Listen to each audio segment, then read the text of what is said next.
Kenzos. Boom! Mga par, kasama natin si Ninong, mga par. Anong masasabi mo, par? Kailan ka babalik pa? Ngayon, magbabalik na ako, pre. Pero asahan nyo, wala akong mabibigay na pamasko. Kakaano lang niya, kakalabas na ng baby niya, kaya di pa nagbablog. Operation cellphone to, mga par. Yan o, si Boss D. Bibili kami ng cellphone. Ngayon, yung... Pag-giveaway na.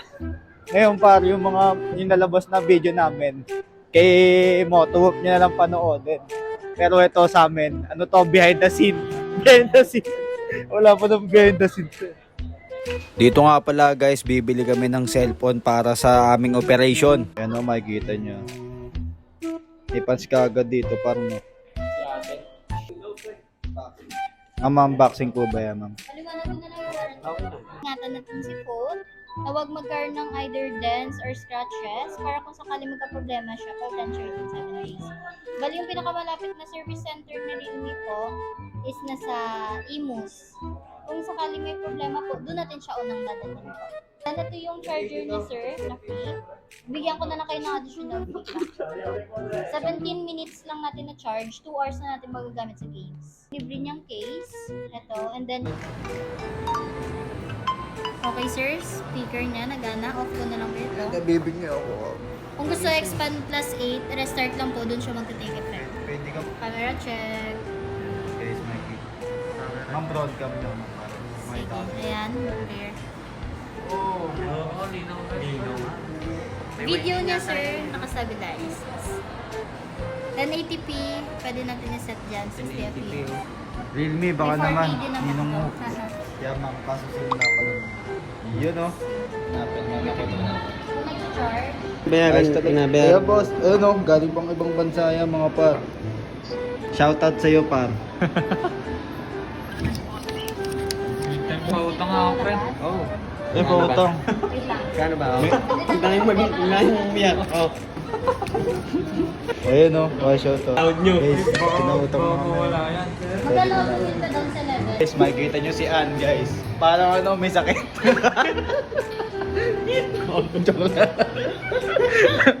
Hindi ako yun. So much. Yeah, thank you Okay po. na. Bye-bye po. Thank you, thank you, ma'am. Thank you.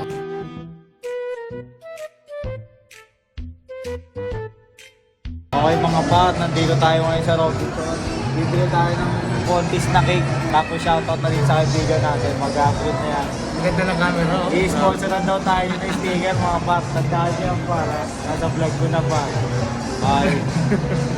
Second day nga pala mga pat, ginawa na namin dito yung contest na cake na i-deliver namin. Dahil yun nga ang props na gagamitin namin upang i-surprise prank ang asawa ng tropa namin na magbe-birthday ngayon. Kaya ngayon guys, samahan nyo kami at kung paano namin gagawin ito. Na-post ko na yon, ito lang yung behind the scene.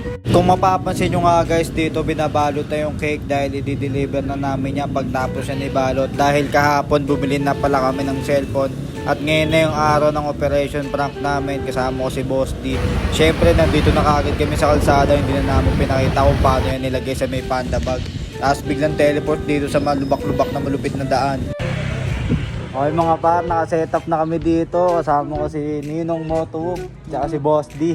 Meron kaming, Operation. kami, may mission kami ngayon na, malaking talent pin namin dito. Oo. Ating million, boy. 5 million talent fee, operation prank. Talent fee, pre. Talent fee. Mga tol. Pero ito, ilalabas ko to sa vlog ko. Tapos may sariling ilalabas si Motovoof nyo, Ninong.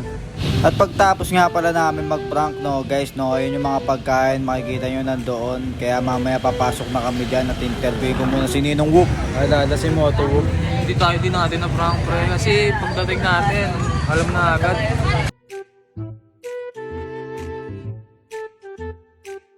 Dito nga pala guys, kainan na dahil tapos na kami mag-prank. Kaya bahala na kayo sa buhay nyo. Kami kakain na dito, nakasampung Shanghai nga pala ako.